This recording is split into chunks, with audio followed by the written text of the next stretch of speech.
रास्ता रोको आंदोलन या विरुद्ध शासनाच्या विरोधामध्ये करण्यात आलेलं आहे।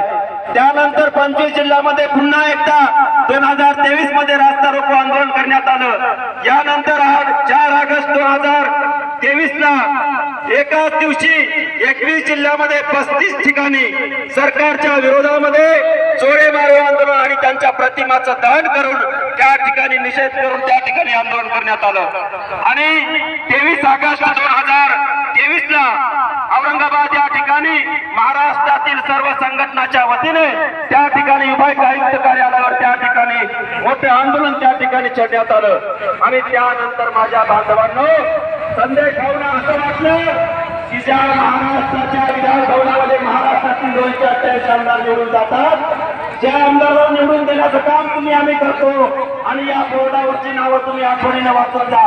संदेश भाऊ, डॉक्टर अनिल भाऊ तुम्हाला या ठिकाणी सांगणार आहेत की हे बोर्ड आपण यासाठी लावलेले आहेत, या पुसद मतदारसंघासह दुसऱ्या